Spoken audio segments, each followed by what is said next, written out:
Si je me tais, où j'apprendrai à écouter la voix du bon berger. Quand je l'entends, où je comprends qu'il a payé pour ma liberté. Si je me tais, oh j'apprendrai. Encore la journée des femmes. On est très très loin de la journée des femmes. Amen. Gloire à Dieu. C'est pas la semaine prochaine. Amen. Bon, dans tous les cas de figure, c'est pas aujourd'hui. Alléluia. Aujourd'hui, nous allons parler d'un thème, là où je dois être. Amen. Là où je dois être. Moi, souvent, ce que je dis, honnêtement, ça ne m'intéresse pas de venir le dimanche, enfin, à titre personnel, hein, et puis écouter une personne qui parle. Personnellement, ça ne m'intéresse pas. Amen. Par contre, venir partager quelque chose avec quelqu'un, ça m'intéresse. Amen. Parce que quand on partage quelque chose, ça veut dire que je peux prendre quelque chose. Toi aussi, tu peux prendre quelque chose. Amen. Et donc, si tu t'es fait beau et belle et que tu as pris le temps d'être là ce matin, prends un petit quelque chose. Et donne-moi aussi un petit quelque chose. Amen. Là où je dois être. Dans ce thème-là, on peut mettre plein de choses. On peut mettre plein de choses, mais Dieu va m'aider pour que je sois concis. Amen. Vous voyez, en ce moment, certains le savent, au niveau de l'Assemblée, on est en train de mettre en place plein de choses. C'est vrai que c'est en sous-marin, mais il y a plein de choses qui se mettent. Il y a l'association sociale qui se crée, il y a le culturel qui est en train d'être façonné, on est en train de tester pour voir qui est-ce qu'on met dans le bureau. L'informatique, il y a la sœur qui doit être formée. On est en train de réfléchir au département des jeunes. Amen. On est en train de réfléchir à plein de choses. Et vendredi encore, on était en réunion pour le social et on énumérait les objets pour les statuts. Puis on s'est rendu compte qu'on avait mis 5 ou 6 lignes, 5 ou 6 tirets, mais dans chaque tiret, il y a plein de boulot. Amen. Et on s'est rendu compte de ça. Il y a même les cours de soutien aussi, on est en train de réfléchir à ça. Donc on est un peu partout. Amen. Et quand tu es un peu partout comme ça peut donner l'impression que rien n'avance, puisque tu es en train de mettre sur pied. Amen. Et donc ce matin, moi je veux parler à mon frère, je veux parler à ma sœur. Là où je dois être. Il y a des questions que tout le monde se pose, ou j'espère que tout le monde se pose. Chrétien ou pas chrétien d'ailleurs. Amen. J'espère qu'à un moment donné de ta vie, tu t'es posé une de ces questions au moins. Quelle est ma place? Amen. Quelle est ma place? Suis-je à la bonne place? Quelle est ma place? Suis-je à la bonne place? Quelle est mon utilité? Je sers à quoi? Est-ce que je suis juste né pour être né? Pour que ma mère puisse dire, ah, j'ai eu 3 enfants. Et que je fasse partie donc du lot. Amen. Quelle est mon utilité? Que dois-je apporter? Moi, je ne sais pas pour toi, mais moi, je me pose toujours ces questions-là. Pas que je doute de moi, mais ça me permet de garder les pieds sur terre et focus sur là où je veux aller. Amen. On doit, en mon sens, je ne veux pas vous imposer quoi que ce soit, mais en mon sens, on doit au moins une fois dans sa vie se poser soit ces questions, soit ne serait-ce qu'une seule de ces questions-là. Sinon, nous sommes des gens qui sommes là et qui allons là où le vent nous porte. Amen. Et moi, je pense que pour être épanoui, pour être heureux, heureuse, pour être bien, quand tu sais qui tu es, quand tu connais ta place et que tu es à la bonne place, moi, je crois fermement que tu es heureux, tu es heureuse. Amen. Il y a des gens qui ne touchent pas 10 000 euros, mais qui sont heureux. Vrai ou faux? Il y a des gens qui touchent 10 000 euros et qui sont aussi heureux. On parle le plus souvent maintenant de reconversion. Il y a des cadres, des hauts cadres, qui gagnaient je ne sais pas combien de milliers d'euros par mois qui décident de tout abandonner pour devenir boulanger, pour devenir artisan, pour devenir agriculteur, parce que ça les rend heureux. Et quand vous leur parlez, ils ne regrettent pas. Amen. Ils vont te dire, oui, c'est vrai que mon niveau de vie a baissé ou changé, mais je suis épanoui parce que je fais quelque chose qui me plaît. Quand je me lève à 5h ou 4h en train de pétrir la farine, je me sens bien. Alors que c'est quelqu'un qui peut-être avait 5, 10, 15 personnes sous ses ordres et qui gagnait je ne sais pas combien. Amen. Amen. Quelle est ma place? Suis-je à la bonne place? Quelle est mon utilité? Que dois-je apporter pour être heureux, pour être épanoui? Il y a un exemple qu'on connaît tous, le prix de la bouteille d'eau. Tout le monde a déjà entendu ça. La bouteille d'eau n'a pas le même prix en fonction de l'endroit où elle est vendue. N'est-ce pas? Vous allez en grande surface, la petite bouteille d'eau coûte, je crois, moins de 50 centimes. Vous allez dans les boutiques chez les Arabes, ça ne coûte pas le même prix. Vous allez dans un hôtel 5 étoiles, ça ne coûte pas le même prix. Vous allez à l'aéroport, ce n'est pas le même prix. Amen, 2 € et quelques. La même bouteille d'eau. Amen. En fonction de là où tu es, si tu as la bonne place, tu brilles comme il faut que tu brilles. Des fois, tu es dans un boulot, on appelle ça des fois les boulots alimentaires.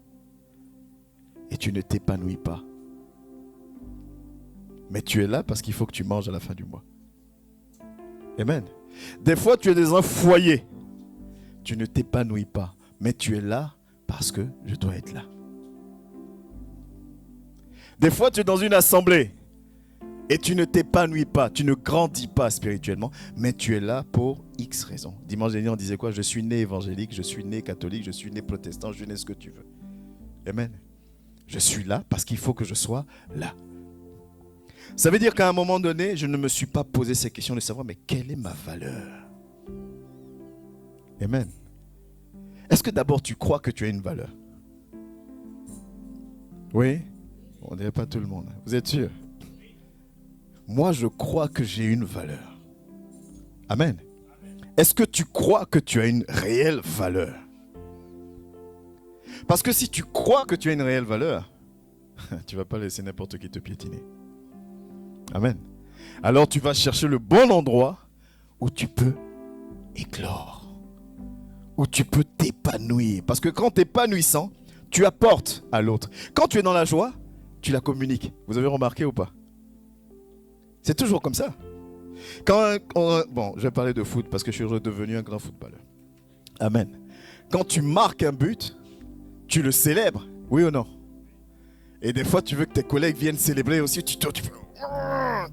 Parce que tu veux communiquer ce que ça te procure. Laisse-moi te dire que quand tu es épanoui, que tu le veuilles ou pas, tu communiques quelque chose. Amen. Quand tu es bien, tu communiques quelque chose. La preuve est que quand on ne va pas bien, qu'est-ce qu'on a envie de faire? La première réaction, c'est s'enfermer. J'ai pas envie de parler au téléphone. M'embêtez pas. Amen. Moi, je baissais les volets de mon studio d'étudiant. Il fallait que je sois dans le noir. C'est-à-dire que tu n'es pas bien, mais il faut que tu crées les conditions pour être encore moins bien.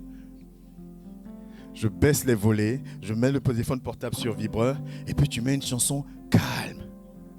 Là, il ne reste plus qu'à prendre le couteau maintenant et puis te... Amen. Mais quand ça ne va pas, en général, c'est ce qu'on a envie. Est-ce que tu as envie de venir faire un petit agapé? Non, je préfère rester chez moi tranquillement. Et quand tu es chez toi, ça tourne. Ça tourne. Mais quand tu es bien, quand tu es épanoui, tu le communiques. Amen. Quand tu es bien, tu es épanoui, tu le communiques. Vous voyez, la parole de Dieu ne se contredit pas. La parole de Dieu dit quoi? Autant que cela dépend de toi, sois source de paix. Je ne peux pas être source de paix si je n'ai pas de paix. Amen. Je ne peux pas être source de paix si je n'ai pas la paix en moi. Là où je dois être, je dois me poser cette question. Parce que quand je ne suis pas là où je dois être, ça crée plein de choses. J'ai fait une petite liste, j'ai pris que 4 points. Mais je sais que si on fait le tour de l'assemblée, on va trouver plus de points que ça. Quand tu n'es pas à l'endroit où tu dois être, tu es frustré. Il y a de la frustration dans ta vie. Pourquoi l'autre, pas moi? Pourquoi toujours moi, les problèmes? Tu es frustré. Ah, pourquoi l'autre peut s'acheter les chaussures qu'il veut? Et moi, c'est la même chaussure, ça fait 10 ans. Pourquoi? Amen. Pourquoi l'autre est marié? Mais pourquoi avec sa femme, ils sont toujours en train de rigoler, ou avec son mari, ils sont toujours en train de rigoler, et moi, c'est toujours boum. Amen. La convoitise et l'envie, la frustration conduit à ça. Amen. Puisque tu n'as pas et que tu es frustré et que tu sens qu'il y a quelque chose qui te manque, tu convoites. Amen. Parce que tu as envie aussi. Tu te dis, mais je mérite aussi ces choses. Mais tu ne les as pas. Donc tu convoites. Alléluia. Tu les convoites. Et quand tu convoites et que tu n'as pas, qu'est-ce que tu vas commencer à faire? Tu vas juger. Tu vas juger. C'est là comme ça, il commence à dire, mais lui il est méchant, il fait ce qu'il veut, mais il a ça. Pourquoi machin? Tu commences à juger. Et le jugement, quand on juge, à côté, c'est pas très loin, il y a la condamnation. Amen. Et quand ça ne va toujours pas, là maintenant tu abandonnes. Là tu baisses les bras. Tu cherches plus ta place. Tu cherches plus l'endroit où tu dois être. Amen. Moi, mon job, ce n'est pas juste de vous donner des enseignements. Mon boulot, c'est de vous expliquer le mécanisme, le fonctionnement. On te dit, arrête de juger. C'est ce que dit la Bible, n'est-ce pas? Mais si tu es frustré, tu ne pourras jamais arrêter de juger. Est-ce que tu comprends pourquoi des fois tu as envie de faire quelque chose, mais tu n'y arrives pas? Amen. On dit ne convoite pas, ne jalouse pas, mais tu ne peux pas le faire parce que réellement il y a la frustration. Retourne à la base. Recherche ta réelle place, ta réelle position. Là où tu dois briller, là où tu dois t'épanouir. Parce que quand tu vas briller, que tu vas t'épanouir, tu vas impacter. Alléluia. Il y a des gens qui n'ont pas d'argent, mais quand vous êtes à leur contact, vous apprenez énormément. Vous avez remarqué ça ou pas? Ça n'a rien à voir avec les finances. Mais le fait de fréquenter cette personne, ça t'apporte. Ça change ta manière de voir les choses. Ça change ta manière de parler. Ça change ta manière même d'appréhender les difficultés. Parce que tu vois la personne être dans les difficultés, mais tu ne la vois pas s'ébranler. Et donc tu dis, j'ai envie aussi de tenir comme lui. Ça, c'est impacté aussi dans la vie de quelqu'un. Amen. Impacter dans la vie de quelqu'un, ce n'est pas simplement prendre l'argent dans la poche pour donner à la personne. Il y a je ne sais pas si c'est un adage ou comment on peut dire ça. On dit quoi? Si tu veux rendre service à quelqu'un qui est dans le besoin, ne lui donne pas l'argent, mais apprends-lui plutôt à pécher. C'est ça, non? Là, tu lui rends réellement service. Ou s'il sait pêcher, aide-le pour qu'il ait l'équipement pour pouvoir pêcher. En tout cas, aide-le sur une manière durable. Pour que la personne puisse se prendre en main à un moment donné de sa vie. Alléluia. Quand tu es au bon endroit, tu impactes. Amen. Voilà pourquoi l'importance et la gloire qu'il y a dans ta vie, tu dois la préserver plus que tout. Proverbe dit, garde ton cœur plus que toute autre chose.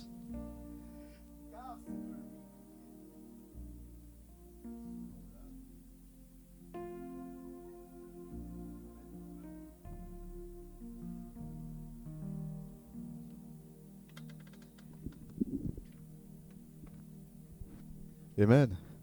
Proverbe dit, garde ton cœur plus que toute autre chose. Alléluia. Garde ton cœur. Merci. Garde ton cœur plus que toute autre chose.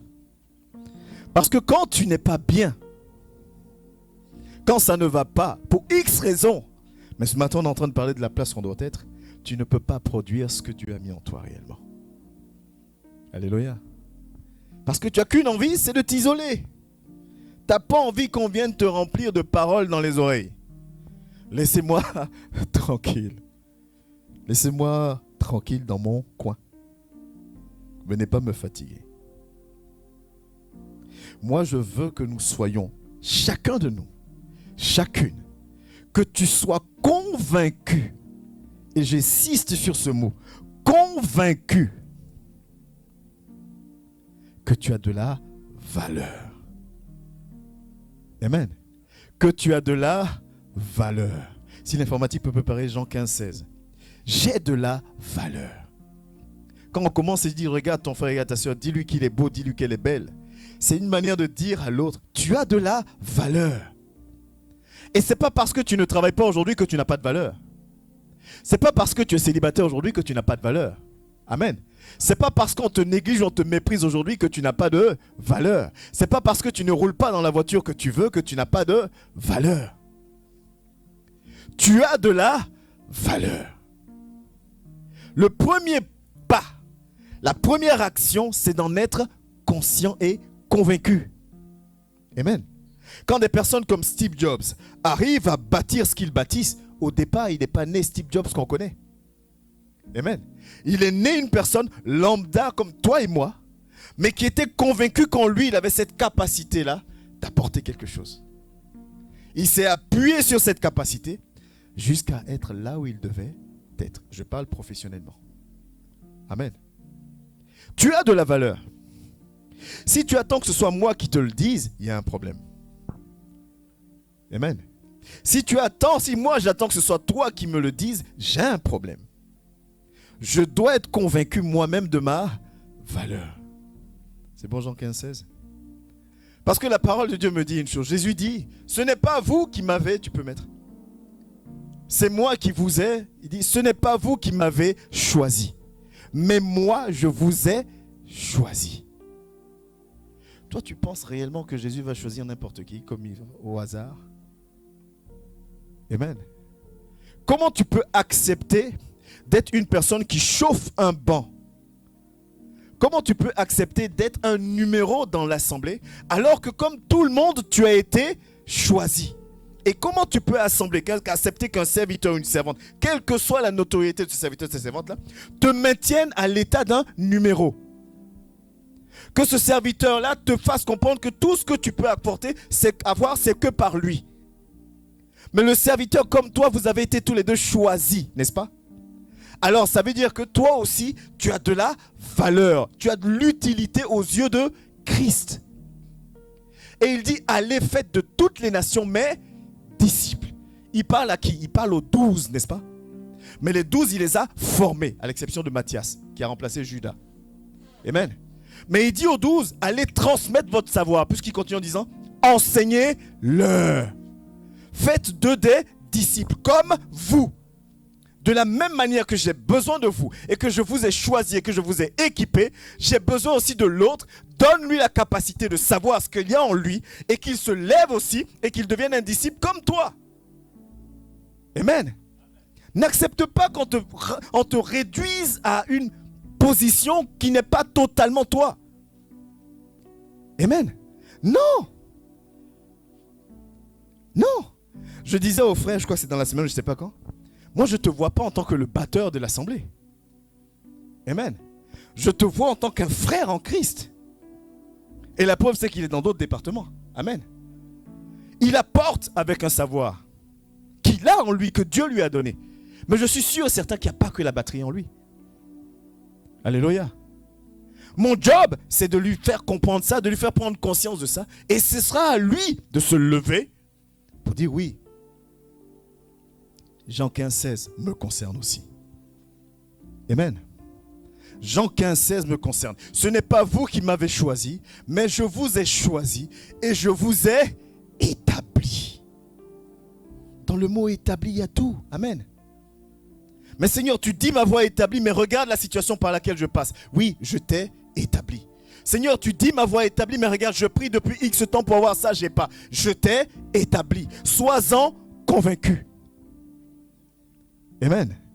On peut enlever le passage. Sois-en convaincu. Et pour ça, on peut prendre 3 histoires. Peut-être qu'on n'ira pas au bout des 3 histoires, mais on va prendre par exemple Joseph. Dans le livre de Genèse, verset 37.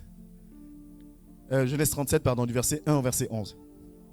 Joseph va faire combien de songes? Il va faire 2 songes. Amen. Et les 2 songes vont dire la même chose. Tu seras élevé. Tu peux mettre si tu as trouvé. Tu seras élevé. Jacob demeura dans le pays de Canaan où avait séjourné son père. Voici la postérité de Jacob. Joseph, âgé de 17 ans. Joseph avait quel âge? 17 ans. Vous savez à quel âge Joseph est devenu numéro 2 en Égypte? Qui sait? À 30 ans. Ça veut dire entre 17 ans et 30 ans, vous qui êtes plus fort que moi en mathématiques, il y a combien d'années? 13 années. Et vous qui connaissez l'histoire de Joseph, les 13 années, c'était 13 années de bonheur. Mais il a 17 ans. Et voilà ce que Dieu lui révèle dans un songe que Joseph lui-même d'abord ne comprend pas. C'est notre position aujourd'hui. Je ne sais pas qui je suis. J'ai des bribes. Je sens qu'en moi il y a quelque chose, mais je ne sais pas encore quoi. Amen. Je sens que j'ai du potentiel, mais je ne sais pas encore quoi. Joseph reçoit. Il a 17 ans. Faisant paître le troupeau avec ses frères, et cet enfant était auprès des fils de Bila et des fils de Zilpa, femme de son père. Et Joseph rapportait à leur père leurs mauvais propos. Amen. J'ouvre juste une parenthèse avant de lire le verset 3. Jacob a eu une vie assez mouvementée quand même.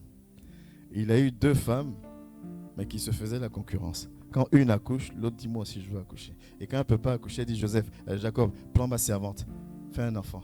Et c'était une concurrence comme ça. Ce qui fait que les 12 tribus d'Israël, c'est pour ça que je dis l'histoire est importante. Quand on parle des 12 tribus d'Israël et qu'on se rend compte, on se dit c'est des frères et sœurs, ils doivent être, c'est des frères en l'occurrence, la sœur n'était pas concernée, ils doivent être unis. Ils n'étaient pas unis parce qu'ils étaient de mères différentes. Et il y avait déjà des conflits dans la famille. Amen. C'est pour ça que quand vous lisez la parole, vous allez voir par exemple le roi d'Israël, après on va dire le roi de Judée. Faites la distinction. Je referme la parenthèse. On n'est pas en étude biblique lundi. Je referme. Israël, donc Jacob, aimait Joseph plus que tous ses autres fils. Pourquoi? Parce que Joseph était le fruit de celle qui chérissait parmi ses 2 épouses. Amen. Donc forcément, il avait un penchant pour Joseph. Parce qu'il l'avait eu dans sa vieillesse et il lui fit une tunique de plusieurs couleurs. Verset 4. Ses frères virent que leur père l'aimait plus que tous et ils le prirent en haine. Ils ne pouvaient lui parler avec amitié. Ils ne pouvaient même pas s'adresser à Joseph de manière gentille. Joseph eut un songe, premier songe. Et il le raconta à ses frères qui le haïrent encore davantage. Ah, tu vas dire à ton frère, tu vas dire à ton père, à ta mère, à ton mari, moi maintenant j'ai décidé de marcher avec Dieu. Et on va encore plus te persécuter. Il dit, mais t'es complètement fou. T'es folle. T'es rentré dans une secte. On va te laver encore le cerveau. Amen. On va te demander de donner de l'argent. Toujours, donne l'argent. Après, le serviteur va rouler en hélicoptère. Amen. Sors de là-bas. Joseph eut un songe, il raconte à ses frères, on le hait encore plus. Au verset 6. Toi, tu es chrétien, tu veux marcher avec Dieu, et tu attends que tout le monde comprenne tes choix. Tu attends que tout le monde valide tes choix. Amen. Tout le monde ne peut pas comprendre tes choix. Tout le monde ne peut pas valider tes choix. Alléluia. Ça ne fonctionne pas comme ça. Amen. Il leur dit, écoutez donc ce songe que j'ai eu. Verset 7. Nous étions alliés des gerbes au milieu des champs. Et voici, ma gerbe se leva et se tint debout. Et vos gerbes l'entourèrent et se prosternèrent devant elle. Donc les frères se fâchent. Ses frères lui dirent, est-ce que tu régneras sur nous? Est-ce que tu nous gouverneras? Et ils le haïrent encore davantage à cause de ses songes et à cause de ses paroles. Amen. Oui, il y a des enseignements qui disent, pourquoi Joseph? Ce n'est pas de ça que moi je veux parler. Je veux parler aujourd'hui de là où tu dois être. Amen. Au verset 9, encore un deuxième songe. Il eut encore un autre songe et il le raconta à ses frères. Il dit, j'ai eu encore un songe. Et voici le soleil, la lune et 11 étoiles se prosternaient devant moi. Le soleil, la lune. Voici le soleil, la lune et 11 étoiles se prosternaient devant moi. Au verset 10. Il le raconta à son père et à ses frères. Son père le réprimanda et lui dit, que signifie ce songe que tu as eu? Faut-il que nous venions, moi, ta mère et tes frères, nous prosterner en terre devant toi? Le dernier passage. Ses frères eurent de l'envie contre lui, mais son père garda le souvenir de ces choses. Amen. Vous savez, moi je dis souvent que nous, maintenant ça me fait sourire avant de sortir ça. Les chrétiens 2.0, on comprend tout. Joseph s'adresse à qui? À son père. Qui est son père? C'est pas n'importe qui. Amen. Son père, c'est Jacob. Jacob va avoir son nom qui va être transformé en Israël. Gage de l'alliance de Dieu entre Dieu et lui. Une manière de dire la promesse, même pas une manière, c'est ce que Dieu a dit à Jacob. La promesse que j'ai faite à ton grand-père, Abraham, je vais l'accomplir au travers de toi. Amen. Donc ces 12 fils vont devenir les 12 tribus d'Israël. Bon, je généralise. Parce que vous savez que Joseph n'avait pas de territoire. Joseph et Lévi n'avaient pas de territoire. On ferme la parenthèse de l'enseignement. Amen. Jacob reçoit les révélations de son fils. Sur le coup, Jacob ne les comprend pas forcément. Amen. C'est ce que je te dis. Dieu fonctionne tantôt d'une manière, tantôt d'une autre.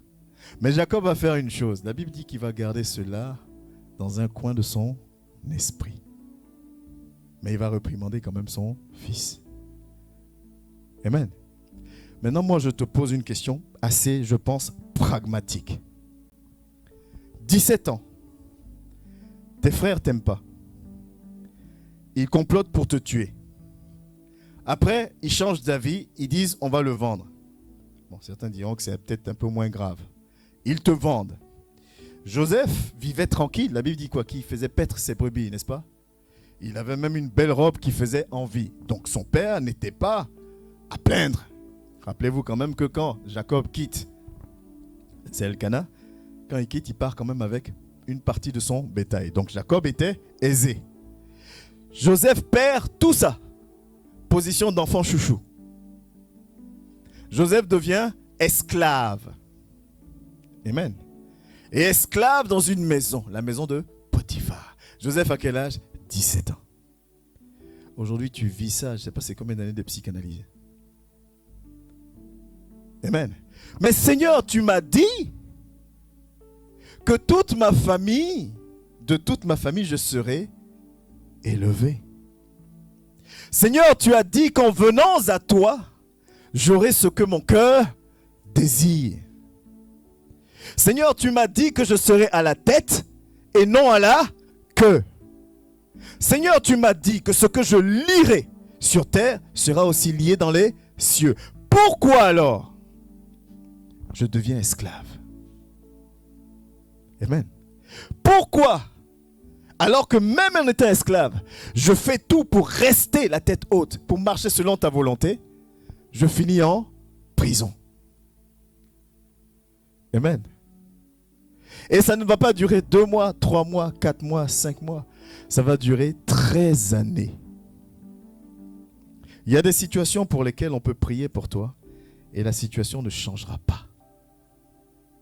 Parce que c'est le plan de Dieu. Et il te regarde en disant, je veux que tu t'affermisses, que tu tiennes tout seul, toute seule. Amen. Les actions de Joseph parlaient en sa faveur. Mais Dieu a laissé le plan se dérouler jusqu'au bout. Amen. Parce que là où Joseph devait être, le niveau auquel il devait être, allait lui demander de grandes responsabilités. Alors il fallait que Joseph soit formé. Amen. Il fallait que Joseph soit opérationnel. Que la richesse ne fasse pas perdre la tête à Joseph. Amen. Que les privilèges n'éloignent pas Joseph de lui. Que Joseph garde les pieds, comme on dit, ancrés dans le sol. C'est là où Dieu avait promis que Joseph doit être. Et tant que Joseph marche selon la volonté de Dieu, tant que Joseph demeure dans la volonté de Dieu, tant que Joseph marche avec détermination, il va droit vers l'endroit où il doit être. Et par Joseph, sa famille entière va avoir le salut au moment de la famine. Mais quand on parle de la famille de Joseph, allons plus loin. Qui découle de la famille de Joseph? Tout le peuple d'Israël. De par Joseph, parce que Joseph va supporter 13 années d'esclavage, de prison, toute une nation, tout un peuple, Amen. Tout un peuple va avoir le salut. C'est biblique. Des fois, tu passes par des situations pour tes enfants. Quand Dieu bénissait dans l'Ancien Testament, il bénissait jusqu'à la 3e, 4e, ainsi de suite génération. Amen. Ce que je te dis est biblique. Hein? Dieu a dit quoi à Abraham? Tu seras le père d'une multitude. Est-ce qu'il a dit tu seras l'ancêtre d'une multitude? Il a dit tu seras le père. Quand Abraham est mort, Abraham avait combien d'enfants? Je crois qu'il avait 6. C'est une multitude, ça, 6? C'est vrai qu'aujourd'hui, ici en France, tu as 3 enfants, on dit c'est famille nombreuse. C'est ça. Hein? Dieu dit à Abraham, tu seras le père d'une multitude. Abraham décède, il a 6 enfants. On pense comprendre quand Dieu parle. Faisons preuve d'humilité. Amen. Fais preuve d'humilité. Dieu sait quand il parle, il sait de quoi il parle. Fais preuve d'humilité. Alléluia. Fais preuve. Même Sarah, qui a accouché Isaac, elle n'a pas vu Isaac se marier. Amen. On l'a lu mercredi quand on a commencé l'enseignement sur les couples. Elle est décédée. C'est Rebecca qui va consoler Isaac de la perte de sa mère. Tu peux vivre des situations. Pas pour te bénir toi. Tant que tu tiendras ferme, tes enfants seront bénis. Amen. Ta postérité sera bénie. Mais à condition que tu le discernes. Vous voyez maintenant pourquoi la parole de Dieu dit « Soyez sobre ». Amen. Soyez sobre. J'aime souvent dire avec le frère, prends 3 pas en arrière. Sois sobre. Parce que le plan de Dieu est tellement vaste, tu ne peux pas tout comprendre tout de suite. Et il est dit lui-même, vous connaissez de manière partielle. Quand je viendrai, vous allez connaître de manière complète. Mais pour l'instant, c'est partiel. Alors soyez humbles. Amen. Soyez humbles. Soyons humbles. Et cherchons à aller là où Dieu nous attend. Parce que tu as de la valeur, j'ai de la valeur. Mais Seigneur, tu me veux où pour que je brille? Amen. Est-ce que je dois être là où on me vend 50 centimes ou je dois être là où on me vend 2,50 €? Amen. Où est-ce que tu me veux? Mais pour quitter de l'endroit où on vend 50 centimes pour arriver à l'endroit où on vend 2,50 €, des fois, il faut passer par 13 années de souffrance. Amen. Pour quitter de l'endroit où on te vend à 50 centimes ou même on te banalise, parce qu'on parle de l'eau, on parle de 50 centimes, 2,50 €, mais il y a des endroits où l'eau, c'est de l'or. Amen. L'eau, simplement, on ne parle même plus de prix, c'est de l'or. Qu'elle soit limpide, potable, ce que tu veux, j'ai de l'eau, je bois. Ça existe sur terre, ces endroits-là. Amen. Toi, tu ouvres le robinet, tu dis non, je ne peux pas boire l'eau du robinet parce que c'est très calcaire. C'est ton choix, ce n'est pas un jugement. Je ne juge personne, ok? Mais il y a des endroits où cette eau calcaire-là, l'importance qu'elle va avoir pour la personne, ou même le fait d'ouvrir un robinet puis l'eau coule. Amen. Je fais un peu sourire de façon, on sait tous comment les choses fonctionnent. Quand je vais en vacances, le corps aussi s'habitue trop aux bonnes choses. Quand je vais en vacances au pays et qu'il faut aller se laver, quand tu ouvres le robinet, il n'y a pas mitigeur. Hein? Amen. Il n'y a pas de mitigeur où tu règles l'eau chaude et puis pour que l'eau soit tiède ou machin. Non, non. Quand tu ouvres, j'ai jamais compris ce truc. Il fait super chaud au pays, mais l'eau qui sort du robinet est glacée, on dirait je ne sais pas quoi. Pourtant, il fait chaud. Amen. Mais tu ouvres le robinet, c'est glacé. Et à chaque fois que je vais aller me laver, tu es devant le robinet, tu regardes et puis tu te bats toi seul. Tu dis, ah Seigneur, ça aurait été bien qu'il y ait un peu d'eau chaude là, qu'on mitige un peu. Ou si tu as la famille, on te chauffe de l'eau chaude sur le feu et puis tu mets dans le seau, tu te laves avec. Mais toute cette gymnastique là, tu ne la fais pas ici. N'est-ce pas? Ici, tu rentres dans la salle de bain, tu règles ton eau, tac, c'est tiède, à la bonne température. Mais c'est devenu banal. Mais ailleurs, nous on jouait au football toute l'après-midi. Tu es sale. Mais quand il faut aller te laver, l'eau est tellement froide, tu réfléchis. Ma mère me renvoyait toujours dans la salle de bain. Je connais toute mon enfance en fin de compte. J'entre dans la salle de bain, je lave les pieds, je lave les mains, je rince un peu la tête, passer à la sueur, je sors. Quand elle me voit, elle me fait ça. Elle dit, Oboji, c'est moi qui paye l'eau. Pas te laver. Mais l'eau est froide. Amen. Mais ici, quand tu sors du sport, limite, tu as envie d'aller dans un bon bain chaud. Amen. Un bon bain chaud. Tu es là, si tu as une baignoire, tu peux couler ton bain. Si tu as une douche, c'est un bon bain chaud. Mais ailleurs, c'est un privilège. Amen. Ce n'est pas parce que tu as un endroit où on te méprise que tu n'es rien. Hein? Amen. À toi de te battre pour être là où on ne te méprise pas. Où c'est toi qui vas donner. Alléluia. Je vous avais donné un témoignage une fois où il y a une dame qui était venue, j'étais en formation pour être responsable de magasin. La dame ne me connaît ni d'Ève ni d'Adam. Elle rentre dans le magasin, elle me dit bonjour monsieur, je dis bonjour. Elle me dit vous faites quoi ici? Je dis non, je suis en formation responsable. La dame ne me connaît pas. Hein. Elle me regarde de haut en bas. Elle dit waouh, il y a du boulot. Hein. Pendant ce temps, moi je flotte les bus pour venir faire ma formation parce que c'est compliqué. Tu viens, tu me casses en 3 secondes. Elle me dit waouh, il y a du boulot. Amen. Et là, quand tu entends cette parole et que tu vois ce que tu traverses, tu as envie de dire, pas tort. Hein? Peut-être même que si j'arrête, j'aurai moins d'amende. Ben oui. Amen. Si j'arrête, j'aurai moins d'amende. Mais quand tu sais ce que tu vaux, ou tu sais où tu veux aller, je n'ai pas renoncé. Alléluia. Non seulement Dieu a permis que je sois responsable, mais Dieu a permis que je sois directeur de magasin. C'est toi qui dois savoir ce que tu vaux. Et c'est toi qui dois te battre pour être là où Dieu t'attend. Amen. Personne d'autre. Personne d'autre. Pourquoi dans les assemblées, il n'y a pas d'entrepreneuriat? Alors que nous avons l'Esprit de Dieu. Mais le chrétien a tellement peur de tenter. Le chrétien a tellement peur de prendre des risques. Amen.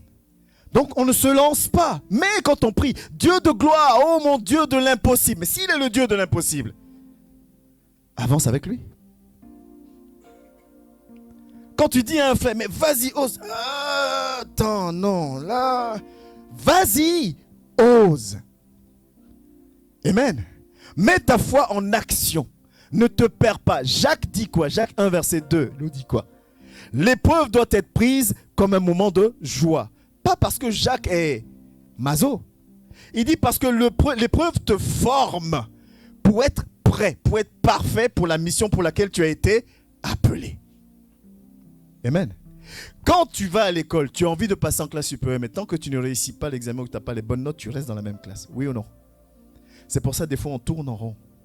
Parce qu'on n'a pas saisi ce qu'il faut saisir, donc on repasse l'examen, on le repasse, on le repasse, on le repasse, on le repasse. Tu dis, mais à quand mon jour, à quand mon jour? Mais à quand ton jour, ça dépend de toi. La Bible ne dit-elle pas que ce que tu proclames de ta langue, il y a une puissance? Amen. Si tu te regardes en te disant, moi je n'y arriverai jamais, tu n'y arriveras jamais. Si tu regardes en disant, mais moi de toute ma vie, on m'a toujours dit que je ne suis pas capable de, tu ne seras jamais capable. Si tu regardes en disant, mais moi tout autour de moi, on m'a toujours dit, mon ami, toi, qu'est-ce que tu dis de toi? Qu'est-ce que tu crois que Dieu dit de toi? Gédéon dit, je suis le plus petit de la famille la plus pauvre. Dieu l'appelle vaillant héros. Et par Gédéon, tout le peuple d'Israël va être délivré de la captivité. Le plus petit de la famille la plus pauvre. Autrement dit, on ne t'écoute même pas quand tu parles. Amen. Mais par lui. Parce qu'à un moment donné, Gédéon va demander des preuves. Quand toutes les preuves vont arriver, Gédéon va se lever, Gédéon va commencer à marcher sur la volonté de Dieu. Et ce que Dieu a proclamé va s'accomplir. Amen. Là où je dois être, où est-ce que tu dois être? Où tu dois être pour valoir de l'or. L'or que Dieu voit en toi. Et l'or qu'il a mis en toi, puis dès du moment où il t'a appelé. Où tu dois être? Où est-ce que je dois être? Amen. On peut regarder une assemblée puis voir plein de sièges vides. Puis on dirait à cette assemblée, Jésus n'avait que 12 disciples. Est-ce que c'est parce qu'il était limité à 12? Il pouvait en avoir plus. Parce qu'il y avait plus de monde qui le suivait. Il a choisi 12. Et il a choisi 12, ça va plus loin. Il a choisi de former 12. Et à ces 12, maintenant, il dit, allez maintenant toucher le maximum de personnes. J'aime souvent dire à l'assemblée, on n'est pas 1000, on n'est pas 200, parce qu'on est en moment de formation. Amen. Mais chacun de nous doit être conscient de ce qu'il a en lui et de ce qu'il peut, et j'ai envie même de dire, doit apporter. Amen. Et chacun doit faire sa part. Et c'est en faisant nos parts, chacun mis bout à bout, que demain on sera là où on doit être. Amen. Vous avez l'exemple de Pierre. Vous avez l'exemple de Paul. Toutes ces personnes-là qui sont parties d'un point B, d'un point A pour arriver à un point B. Mais ils étaient seuls. Amen.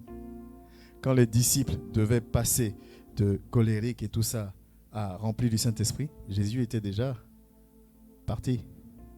Amen. Il n'était plus là. Pour dire non, Pierre, mets ton pied là, non, Pierre, fais comme ça. Il était seul. Quand Paul rencontre Jésus sur la route de Damas, c'est entre Paul ou Saul et Dieu, face à face. Amen. C'est pour ça qu'on aime souvent dire le salut est personnel. Moi, je t'encourage ce matin. Moi, je t'encourage à ne pas lâcher. Je t'encourage à ne pas être ambitieux, à être ambitieuse, dans tous les sens du terme. Spirituellement, sois ambitieux. Amen. Et dans ta vie de tous les jours, sois ambitieux. Alléluia. Soyons ambitieux. Les églises aujourd'hui se targuent en disant, moi j'ai 2000, j'ai 4000, j'ai 5000 membres. D'accord, mais quel est ton impact dans ton pays? Ou dans le pays où tu es établi? Tu impactes comment? Ah, je parle avec le président. D'accord, mais ton impact c'est quoi? Quelle décision tu as fait changer? Regardez les prophètes dans l'Ancien Testament. Ils n'avaient pas d'impact. Avant même que le roi se lève pour aller en guerre, trouvez-moi le prophète. J'y vais pas tant que le prophète ne me dit pas mot. N'est-ce pas? Les prophètes avaient des églises. Ils avaient des églises de 200, 300 personnes. Vous voyez comment le diable nous maintient dans une certaine... Je veux une assemblée de 1000 membres. Je suis connu mondialement. D'accord, mais quel est l'impact spirituel que vous avez là où vous êtes établi? La mère, quel est notre impact spirituel là où nous sommes? C'est quoi nos fruits? Amen. C'est quoi nos fruits? Nous avons tous été appelés, choisis, établis, équipés. Puisque la parole qui continue en disant, portez du fruit et que ce fruit-là soit durable. Alléluia. Nous devons nous faire violence. Tu dois te faire violence. La marche chrétienne, c'est une question d'intimité personnelle avec son Dieu. Je vais m'arrêter là. Amen. Pose-toi ces questions-là. Est-ce que je suis là où je dois être? Et ne tombe pas dans le piège de te contenter de ce que tu as, le peu que tu as. C'est un bon côté, mais c'est un mauvais côté aussi. Amen. Des fois, tu dois avoir plus. Mais tu dis, c'est déjà pas mal. Ce que j'ai, je vais garder ça, je vais chérir. Vous vous rappelez de la parabole des talents? Celui qui avait un talent, il n'a pas perdu le talent. Il a juste dit, je le garde. Son maître dit, toi, pourquoi tu n'as pas fait comme les autres? Au moins, mets mon argent à la banque pour que je puisse le retirer, au moins avec les intérêts. Cherche. Si tu crois et que tu proclames que tu as l'Esprit de Dieu en toi, avance. Amen. Toi et toi. Jésus disait toujours, ta foi t'a sauvé, pas la foi de ton pasteur. Pas la foi de... Ta foi t'a sauvé. Amen. C'est ça que Jésus disait. Ta foi t'a sauvé. Si nous sommes 15, 20, 25 personnes qui mettons en action leur foi, vous allez voir ce que ça va donner. Amen. Et alors, on quittera le rayon du supermarché où on valait 30 centimes. On va nous vendre aussi à 5 €. Amen. Ou certains vont réfléchir avant de t'acheter. Parce que tu as de la valeur. Alléluia. Ma conclusion, c'est qu'il ne faut pas oublier une chose. Une personne qui a de la valeur se comporte comme une personne qui a de la valeur. Tu ne peux pas dire je suis spirituel et on te retrouve dans les critiques. Amen. Tu ne peux pas dire je suis spirituel et on te retrouve dans la bassesse. Tu ne peux pas dire je suis... Si tu es spirituel, sois spirituel. Que ta parole soit spirituelle, que tes pensées soient spirituelles, que tes actions soient spirituelles. Ça veut dire quoi spirituel? Selon la volonté de Dieu. Amen. Que Dieu nous bénisse. Alléluia. Soyons fortifiés, renouvelés. En plus, aujourd'hui, on a pris la Sainte Seine. Marque encore de renouveau avec notre connexion avec Dieu. Seigneur, je veux être là où tu veux que je sois. Gloire à Dieu. Nous allons bénir le nom de l'Éternel. Nous allons lui dire merci. Comme on aime souvent le dire, prends la position qui te convient le mieux et parle-lui. Ce n'est pas en criant qu'il nous écoute ou qu'il nous entend. Il veut juste voir la sincérité de ton cœur.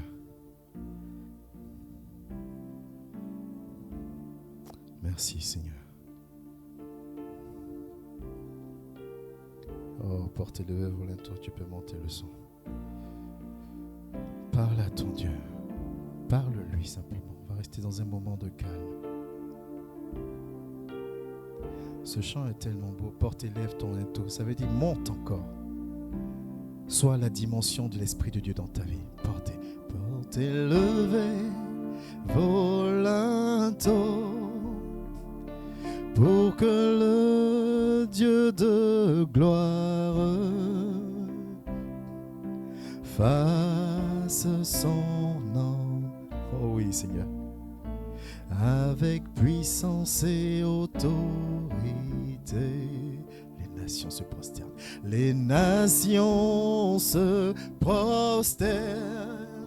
Coule, coule, coule comme un torrent. Coule, coule,